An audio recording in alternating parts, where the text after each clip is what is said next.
তাহার মনে আর কোনো দুঃখ রইল না, তাহার মনে আর কোনো দুঃখ রইল না। আমার অন্তর গভীরে মদিনায় আছে রে, মদিনা মদিনা বলে জিকির করি রে, মদিনা মদিনা বলে জিকির করি রে। সোনার মদিনা বহু দূরে,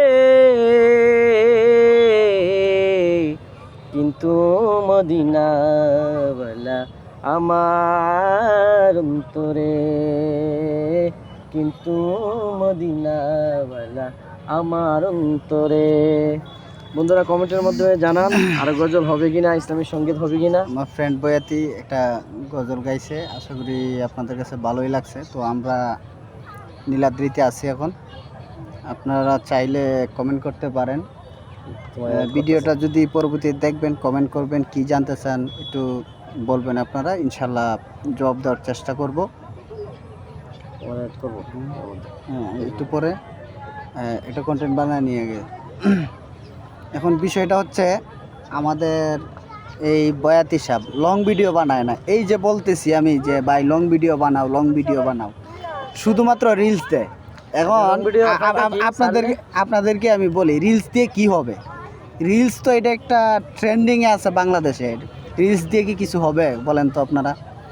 আসলে রিলসে টুকটাক বিষয় জানা যায়, বিস্তারিত জানা যায় না। আর তার ফেসবুক থেকে ইনকাম শুরু হয়েছে, সকলে তাকে সাপোর্ট করবেন। আর দেখেন সে কতটুক, আমার ফ্রেন্ড হিসেবে বলছে কতটুক বোকা। ইউটিউবে তার 18,000 সাবস্ক্রাইবার, অথচ আমরা ইউটিউবে এই 5-6জন সাবস্ক্রাইবার আনতে খুব কষ্ট হয়। 18,000 সাবস্ক্রাইবার শুধুমাত্র ইউটিউব রিলস দিয়ে। এখন তো আর রিলস এটা পুরানো হয়ে গেছে, এখন লং ভিডিও দিতে হবে, শিক্ষণীয় বিষয় দিতে হবে। মানুষ এখন খুবই চালাক হয়ে গেছে, সকলেই শিক্ষণীয় বিষয় ছাড়া কেউ অনলাইনে আসে না তেমন একটা, আসলেও মনে করে এন্টারটেনমেন্ট বিষয়গুলো বেশি দেখে। তো আমি, আপনারা কি বলেন যে তারে আমি সাজেশন দিতেছি যে আপনি মৌলানা সাহেব আপনি লং ভিডিও দিবেন এবং শিক্ষণীয় বিষয় নিয়ে ভিডিও করবেন। এই যে আমি কথা বলতেছি ক্যামেরার দিকে তাকায়া, ওনার আরেকটা ফল্ট হচ্ছে উনি ঠিক আছে, উনি প্রতিভা ওনার বেশি, কিন্তু উনি ডিসপ্লেতে চায়া ভিডিও করে। আমি যদিও আমার তেমন একটা এই অডিয়েন্স নাই, আমি কম ভিডিও করি, কিন্তু আমার একটা বৈশিষ্ট্য হচ্ছে আমি ক্যামেরার দিকে আই টু আই কথা বলি। মানুষ হোক, মোবাইলের ক্যামেরা হোক বা যেই হোক, আই টু আই কন্ট্যাক্ট কথা বলবো। এমনকি সিংহ যদি হয় আমার সামনে, আমি আই কন্ট্যাক্টই তার সাথে কথা বলার চেষ্টা করব। মজা করলাম যাই হোক। তো আমরা এখন এমন একটি জায়গাতে বসে আছি, আপনারা যদি দেখেন, এই যে দেখেন, আমাদের খুবই সৌভাগ্য যে এই স্থানটা আমাদের খুবই কাছে, এলাকার পাশেই পড়ছে। এটা শুক্রিয়া আদায়। তো লং ভিডিও আমি আমার বন্ধুরে শেখানোর চেষ্টা করতেছি যে লং ভিডিও কিভাবে তৈরি করতে হয়, বা লং ভিডিওর জন্য কি কোনো প্রস্তুতি নেই আমার, কিন্তু কোনো প্রস্তুতিই নাই। আমি ডিরেক্টলি একবারে ক্যামেরার দিকে তাকায় কথা বলতেছি। আমার কথা তো কোনো সমস্যা না, আমি বুঝতেছি বা আমি জানতেছি যে আমি আপনাদের সাথে কথা বলতেছি, আমি অডিয়েন্সের সাথে কথা বলতেছি। আমার একদম জড়তা ছাড়াই আমি কথা বলি সব সময়।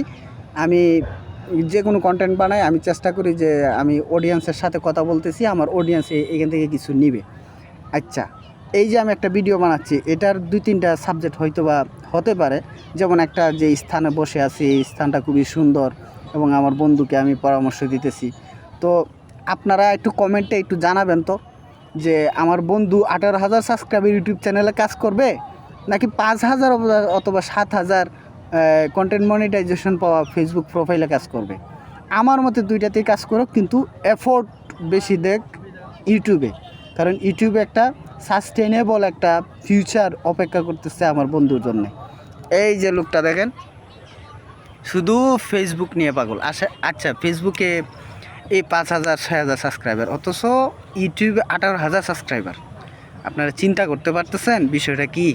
বিষয়টা খুবই 1000 সাবস্ক্রাইব করতে গিয়া আমার প্রায় 2 বছর চলে গেছে। 1000 করতে গিয়া 2 বছর চলে গেছে। লাস্ট পর্যন্ত তোমার কাছে বললাম যে 800 তাই আমি শেষ, রান আউট, আমার দ্বারা হবে না। কিন্তু একদিন শুধুমাত্র একটা রিলস ছোট ভিডিও দিছিলাম তোমার মাধ্যমে, ওই জায়গাতেই বসে, ওই পাহাড়ে বসে, আজ থেকে 3 বছর আগে। তো একটা ভিডিও ভাইরাল হওয়ার পর থেকে আলহামদুলিল্লাহ প্রায় 6 মাস লাগছে না ইনশাল্লাহ, মোটামুটি কন্টেন্ট মনিটাইজেশনের পাশাপাশি চলে গেছিলাম। পরবর্তীতে ওই এরার মতো মানুষ যারা আমার ভিডিও দিকা খালি আমার পাগল, ওই এরার কথা শুনে আমি তাইমা গেছিলাম। পাগল না, আপনাদের সকলকে বলতেছে না, কিছু আছে কিছু মানুষের কিছু অডিয়েন্স আছে যারা খুবই পাগল, লেবাসদারি পাগল, তাদেরকে বলতেছে, যারা মনে করেন যে তার ফিজিক্যালি ক্ষতি চায়, মেন্টালি ক্ষতি চায়, সব দিক দিয়ে তার মানে ভালো চায় না, তাদেরকে বলতেছে, সকলকে বলে নাই। কিন্তু 800 সাবস্ক্রাইব হওয়ার পরে আমি সবকিছু মানে গুটিয়ে দিছিলাম যে আমার দ্বারা হবে না। যখন আমার বন্ধুর সাজেশনের মাধ্যমে একটা রিলস ভিডিও বা শর্ট ভিডিও ইউটিউবে দিলাম, তখন আমার মধ্যে একটা প্রেরণা আসলো। কিন্তু এরপরে আবার টাইমে গেছি, কিছু আবাঙ্গাল, কিছু হুজুগে মানুষ, হুজুর, তারা আমার নিয়ে বেশি সমালোচনা করতো এবং খুব খারাপ কথা বলতো। যে বললাম যে হুজুররা খারাপ বলে, বাদ দিয়ে দেই। 2 বছর বা এটা বাদ দিলাম। আবার হঠাৎ করে একটা ছোট শর্ট ভিডিও দিলাম, দেওয়ার পরে আলহামদুলিল্লাহ এটা 5K অতিক্রম করছে। এরপরে 36K, 40K, এরপরে 1K 1 লাখ পর্যন্ত আমার ভিডিও আলহামদুলিল্লাহ ইউটিউবে চলে গেছে। 1 মিলিয়ন পর্যন্ত চলে গেছে। এখনও আলহামদুলিল্লাহ আমার MH বয়াতি অথবা আমার ইউটিউব চ্যানেল মুফতি আব্দুল হান্নান বয়াতি, এই নামে চার্জ করলে আপনারা দেখতে পারবেন যে আসলে আমার কথাগুলো সত্য। একটা কথা, লাস্ট একটা কথাই আমার, যে আপনার গন্তব্য পৌঁছতে হলে গন্তব্যের নিয়ম অনুযায়ী আপনি কাজ করতে থাকেন। পিছনে, সামনে, চতুর্দিকে যারা কথা বলবে, যারা কথা আপনার বিরুদ্ধে বলবে, আপনার সামনের দিকে এগিয়ে নেবে। আপনি থামা যাবে না, কারো দিকে কর্ণপাত করা যাবে না। ঠিক আছে, ধন্যবাদ। চুলগুলা খুবই এলোমেলো, যাই হোক, ভিডিও করছি তো সারা অবশ্যই ছাড়বা না কেন? আচ্ছা, অনলাইন হচ্ছে বাক স্বাধীনতার একটি স্থান। এখানে সকলেই বাক স্বাধীনতা চর্চা করবে, ঠিক আছে? কেউ কারোর উপর চাপাই দিতে পারবে না। আর সমাজে এসব কিছু লোক আছে, সকলকে বলতেছি না, বাক স্বাধীনতা দমায় রাখতে চায়। আসলে বাক স্বাধীনতা দমায় রাখা মানে জ্ঞানকে মাটি দেওয়া বা কবর দেওয়া, বুঝছেন? যারা এখনও এই বিষয়টা বুঝেন না, এটা নিয়ে রিসার্চ করতে পারেন। বাক স্বাধীনতা অনেক কিছু কিন্তু আবিষ্কার করে দেয়, মানুষকে অনেক কিছু উৎসাহ দেয়, যাতে মানুষ অনেক কিছু এটা থেকে আবিষ্কার করে। হ্যাঁ, নিজেও জানা না কি আবিষ্কার করে ফেলবে। যেমন কবি, সাহিত্যিক, বৈজ্ঞানিক, সায়েন্টিস্ট, এরা অনেক কিছু আবিষ্কার করে ফেলে। কিন্তু এইভাবে এটা আল্লাহ প্রদত্ত, কিন্তু এটাকে কবর দিবেন না কেউ, ছোটো হোক বড় হোক, ঠিক আছে? ছোটো থেকে এটা উৎসাহ দেওয়া উচিত আমাদের। যাই হোক, আমি মনে করি এই ভিডিওটা প্রথমত আমার ইউটিউব চ্যানেলে আমি দেব। এই যে দেখেন, খুবই সুন্দর একটা স্থানটা দেখার মতো। কিন্তু তারপরেও আমি ফ্রন্ট ক্যামেরা দিয়ে ভিডিও করতেছি। আমি ইউটিউব চ্যানেলে দেব। 2 নাম্বার হচ্ছে আমি ফেসবুক পেজে দেব। আপনারা আমার চ্যানেলটা সাবস্ক্রাইব করবেন, একদম অল্প সাবস্ক্রাইবার, আমার পাশে থাকবেন। ইনশাআল্লাহ সবসময় আমি ভিডিও দেওয়ার চেষ্টা করব, অল্প সাবস্ক্রাইবার। হ্যাঁ, কেউ মনে করে না যে আমি অনেক বড় মানে সেলিব্রিটি, এরকম বিষয়টা না। বিষয়টা আমি চেষ্টা করতেছি কিছু শিক্ষণীয় বিষয় আনার জন্য আপনাদের সামনে, ঠিক আছে? ভবিষ্যতে আরও কিছু সিক্রেট বিষয় নিয়ে আপনাদের সামনে আসব। নীলাদ্রি পার্কে অনেক পর্যটক আসে, এখন তাদের একটা সাফারিংয়ের বিষয় নিয়ে আমি চাচ্ছি একটা নির্দিষ্ট টপিক আকারে আপনাদেরকে বলে দেবো, যারা দূর দূরান্ত থেকে আসবেন, পাড়ার বিষয়ে বা কোথায় কোথায় ঘুরতে পারেন স্পটগুলা, ঠিক আছে? আর্টিফিশিয়াল কিছু স্পট আছে, এগুলো বানায় নেয় অনেকে, কিন্তু ওই সম্পর্কে আর কি কথা বলবো, যাতে দুঃখায় না পড়েন, যাতে আমাদের স্থানীয়রা যাতে আমরা অসম্মানিত না হই। আপনাদের উপকারের জন্য আমি এগুলো দিয়ে দেব। আমার চ্যানেলটা সাবস্ক্রাইব করবেন এবং পেজটা লাইক দিয়ে দিবেন। কিছু বলতে চাও?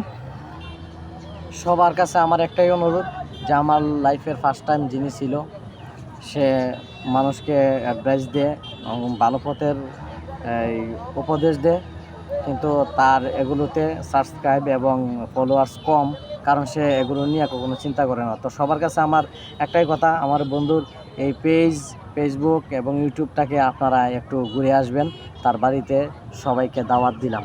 দাওয়াত গ্রহণ করা সুন্নত এবং খেয়ে আসার অনুরোধ সবাইকে। ধন্যবাদ। ধন্যবাদ সকলকে। আল্লাহ হাফেজ। আসসালামু আলাইকুম।